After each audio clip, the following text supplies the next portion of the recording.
Hello everyone, welcome back to the channel Baljeet sir. जैसा कि आप सब जानते हैं कि महाराष्ट्र बोर्ड ने इस साल जो 12th का सिलेबस है वो पूरा का पूरा चेंज कर दिया है। जितने भी आपके कॉमर्स के सब्जेक्ट हैं, साइंस के सब्जेक्ट हैं, जो भी है आपके सिलेबस चेंज हो गए हैं।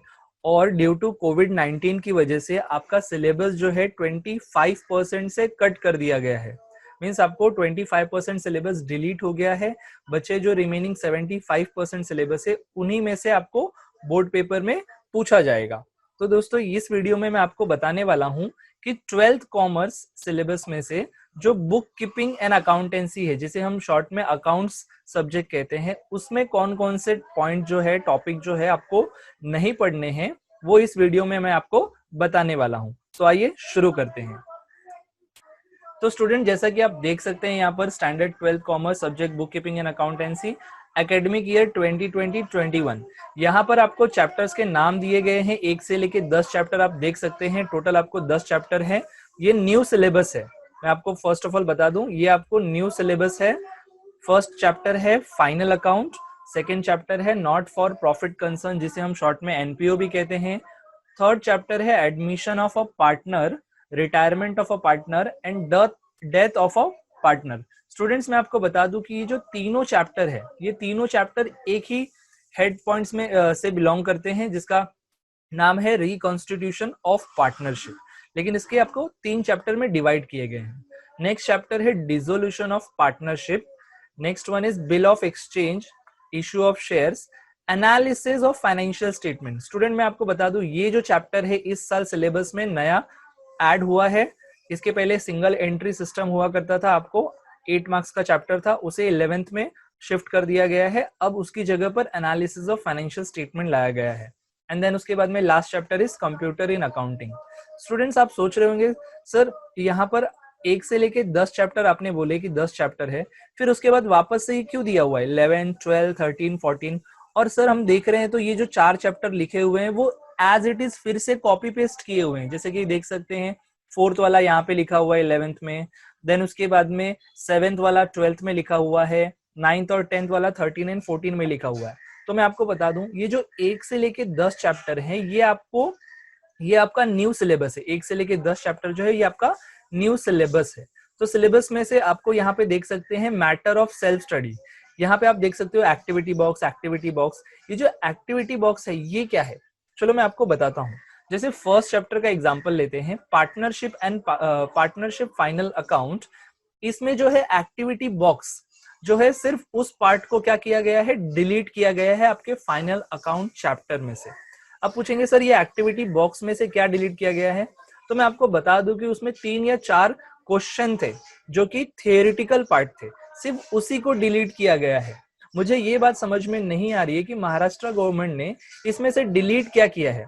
सिर्फ ऐसे डिलीट किए गए हैं जो ऑलरेडी स्टूडेंट्स उस चीज पर ध्यान नहीं देते थे। इन शॉर्ट अगर मैं आपको कहूं तो फाइनल अकाउंट चैप्टर में से आपको सारे के सारे चैप्टर जो है वो पूरे के पूरे पढ़ाई करने हैं। मींस एक क्वेश्चन भी उसमें से डिलीट नहीं हुआ है, सिर्फ 3-4 क्वेश्चन थियोरेटिकल पार्ट डिलीट किए गए हैं जो एक्टिविटी बॉक्स में मेंशन है, और वो स्टूडेंट पहले से ही ध्यान नहीं देते थे उस पर, और अभी भी ध्यान नहीं देना है। इन शॉर्ट आपको फाइनल अकाउंट का जो चैप्टर है वो पूरा पढ़ाई करना है अच्छे से। Similarly NPO, not for profit concern chapter भी आपको पूरा पढ़ना है। उसमें सिर्फ एक्टिविटी बॉक्स डिलीट किया गया है, जिसका मतलब होता है इसमें भी कुछ थियोरेटिकल 4-5 क्वेश्चन है वो नहीं पढ़ने हैं आपको। देन उसके बाद में एडमिशन ऑफ पार्टनर में भी सेम, मींस आपको जो प्रैक्टिकल प्रॉब्लम है वो सारे सॉल्व करने हैं। ठीक है, जैसे चैप्टर नंबर 1, 2, 3 आप देख सकते हैं, 1 से लेके 9 चैप्टर में एक्टिविटी बॉक्स ही डिलीट है। दैट मींस फर्स्ट से लेके 9 चैप्टर तक आपका एक्टिविटी बॉक्स डिलीट किया गया है। सिर्फ प्रैक्टिकल जो एक्टिविटी है, आप देख सकते हैं प्रैक्टिकल एक्टिविटी जो है वो सिर्फ 10th chapter computer in accounting, सिर्फ इसमें जो प्रैक्टिकल एक्टिविटी है, जैसे कि टैली वगैरह के कुछ प्रैक्टिकल एक्टिविटीज थे जो स्टूडेंट उतना ध्यान नहीं देते थे। पहले भी स्टूडेंट क्या करते थे, उसके ऑप्शन में जो सम आता था उसे सॉल्व करते थे, तो वैसे भी स्टूडेंट उस पर ध्यान नहीं देते थे और उसे ही हटाया गया है। तो मुझे ये समझ में नहीं आ रहा है कि महाराष्ट्र गवर्नमेंट ने इसे हटा के क्या मतलब। अगर वो ये 10 चैप्टर में से अगर कुछ ऐसे बताती कि हाँ आपको ये चैप्टर पूरा ओमिट कर देना है, उसमें से आपको कुछ नहीं पढ़ना है, वो चैप्टर को आप ऑप्शन में रख सकते हो, तो बात समझ में आती है कि हाँ सिलेबस कट हुआ है। लेकिन यहाँ पर सिर्फ एक्टिविटी बॉक्स कट किए गए हैं, जिस पर स्टूडेंट पहले भी ध्यान नहीं देते थे थियोरेटिकल पार्ट पे, और अभी भी ध्यान नहीं देने वाले हैं ऑफ कोर्स। देन उसके बाद में अब आप बोलोगे सर ये 11, 12, 13, 14 ये जो ऑप्शनल सब्जेक्ट के चैप्टर के नाम दिए गए हैं उसका क्या मतलब है? उसका मतलब ये है, जैसे आप देख सकते हैं, retirement of partner, bill of exchange, analysis of financial statement and computer in accounting, ये आपको यहाँ पर सेल्फ स्टडी लिखा हुआ है। और सेल्फ स्टडी का मतलब क्या होता है? ये आपको कॉलेजेस में नहीं पढ़ाया जाएगा। मींस ये आपको सेल्फ स्टडी करने हैं, खुद से पढ़ाई करने हैं।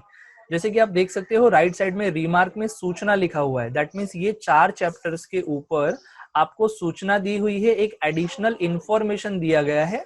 तो मैं आपको बताता हूँ ये 4 चैप्टर्स में क्या है। पहले आपको ये बता दूं कि ये 4 चैप्टर्स आपको सेल्फ स्टडी करने हैं, ये आपको कॉलेज में नहीं पढ़ाया जाएगा। अब आप पूछोगे सर कॉलेज तो वैसे भी चालू नहीं है, तो कैसे हमको पढ़ाया जाएगा कॉलेज में? तो आपके जो ऑनलाइन लेक्चर्स हो रहे हैं उसकी बात कर रहा हूं मैं, ठीक है। तो आपको ये 4 चैप्टर्स नहीं पढ़ाया जाएगा, सिर्फ आपको ये सेल्फ स्टडी करने हैं। तो मैं आपको बताता हूं कि सूचना में क्या लिखा है। तो देख सकते हैं आप यहाँ पे सूचना में डायरेक्टली पॉइंट नंबर 1 दिया है, नवीन प्रश्न पत्रिका आराखड्यात कोणता घटक कोणत्या घटकाला विकल्प, मीन्स ऑप्शनल। जैसे कि आप देख सकते हैं यहाँ पे दिया हुआ है question number 2 to question number 5, ये जो ऑप्शनल है, मींस आपको ये क्वेश्चन नंबर 2 से लेके 5 तक ऑप्शनल क्वेश्चन दिए हुए हैं, ठीक है। क्वेश्चन नंबर 1 जो होगा, क्वेश्चन नंबर 1 ये आपका क्या होगा? अब जैसे कि जानते हैं क्वेश्चन नंबर 1 आपका ऑब्जेक्टिव होता है। क्वेश्चन नंबर 2 जो है वो उसमें दिया हुआ है solve any one problem, means admission of a partner और retirement of a partner. Means ये 2 चैप्टर में से ऑप्शन दिया होगा, या तो आप एडमिशन सम सॉल्व करना है आपको, या तो आपको रिटायरमेंट सॉल्व करना है। तो जैसे कि आप यहाँ पे देख सकते हैं, यहाँ पर रिटायरमेंट ऑफ अ पार्टनर आपको सेल्फ स्टडी में रखा गया है, और एडमिशन को आपको कंपलसरी स्कूल कॉलेज में पढ़ाया जाएगा। दैट मीन्स यहाँ पर आप एडमिशन सॉल्व करोगे और रिटायरमेंट आपको सेल्फ स्टडी पे करना है। तो स्टूडेंट्स मैं आपको बता दूं, जो फर्दर स्टडी के लिए जाना चाहते हैं, जैसे कि professional courses, chartered accountant, CA वगैरह करना चाहते हैं, या फिर अकाउंटेंट बनना चाहते हैं, या फिर फर्दर स्टडी करना चाहते हैं, तो इसमें से वो कोई भी ओमिट ना करे, वो सारे चैप्टर्स पढ़ें। क्योंकि रिटायरमेंट ऑफ पार्टनर उतना डिफिकल्ट नहीं है, as similar to admission of partner जैसा ही है। तो मुझे ये समझ में नहीं आ रहा है कि वो लोगों ने इसको ऑप्शनल में सेल्फ स्टडी में क्यों रखा है, ठीक है। देन सिमिलरली क्वेश्चन नंबर 3 में भी आप देख सकते हैं, ये दोनों में से आपको एक सम सॉल्व करने हैं। डिसोल्यूशन ऑफ पार्टनरशिप जो है वो आपको पढ़ाया जाएगा कॉलेज में, बिल ऑफ एक्सचेंज नहीं पढ़ाया जाएगा, लेकिन बिल ऑफ एक्सचेंज आपको सेल्फ स्टडी में रखा गया है। तो ये दोनों में से आपको एक सम सॉल्व कर सकते हो। सिमिलर क्वेश्चन नंबर 4 में भी ऐसी है, issue of shares and computer. Computer वाला जो सब्जेक्ट चैप्टर है ये आपको ऑप्शनल रखा गया है सेल्फ स्टडी में, और ये आपको कॉलेज में पढ़ाया जाएगा। देन उसके बाद में question number 5, death of a partner और एनालिसिस। तो आपको death of a partner college में पढ़ाया जाएगा, और एनालिसिस आपको सेल्फ स्टडी करना होगा। दैट मीन्स यहाँ पर आपको ऐसा दिया गया है कि कुछ डिलीट हुआ भी नहीं है, और बोला गया है कि ये भी पढ़ना है, और कुछ चीजें आपको ऑप्शनल में रखी गई है। तो मेरा आपसे ये रिक्वेस्ट है कि आप कोई भी चैप्टर ऑप्शनल में ना रखें, ठीक है। जैसे कि यहाँ पे देखो क्वेश्चन पॉइंट नंबर 3 में लिखा गया है कि अगर आप हायर एजुकेशन के लिए, जैसे सीए, सीएस, जैसे मैं आपको बताता हूँ, chartered accountant, company secretary and cost and management accountant, CMA वगैरह करना चाहते हैं, तो आप कोई भी जो टॉपिक है जो सेल्फ स्टडी के लिए यहाँ पे दिया गया है उसे आप ओमिट ना करें, उसे भी पढ़ाई करें, ठीक है। एंड देन उसके बाद में आप स्टूडेंट आप देख सकते हैं यहाँ पर सिर्फ क्वेश्चन नंबर 2 से लेकर के क्वेश्चन नंबर 5 तक ही दिया है, 2, 3, 4 and 5। That means question number 6 और 7 नहीं दिया गया है। इन शॉर्ट आप ये ना समझे कि सर यहाँ पर जो ये लिखा हुआ है फाइनल अकाउंट का चैप्टर और एनपीओ का चैप्टर, ये तो ऑप्शन में था ही नहीं सर, तो इसका मतलब कि ये बोर्ड में नहीं पूछा जाएगा।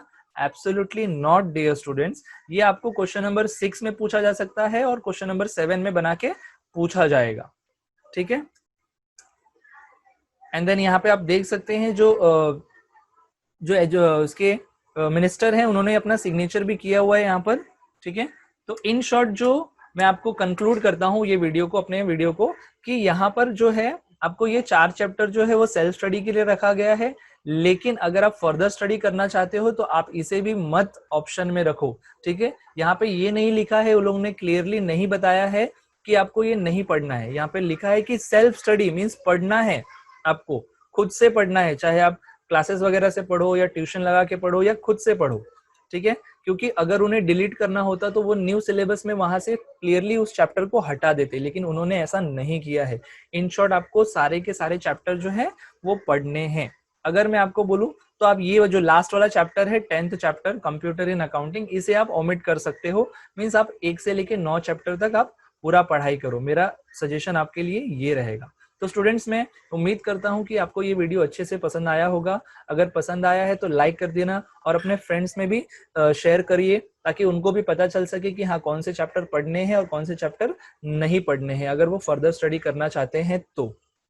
ठीक है, तो ऐसे ही एजुकेशन अपडेट के लिए इस चैनल को जरूर सब्सक्राइब करिएगा और मिलता हूं मैं आपको ऐसे ही एजुकेशन अपडेट के साथ में नेक्स्ट वीडियो में। तब तक के लिए थैंक यू।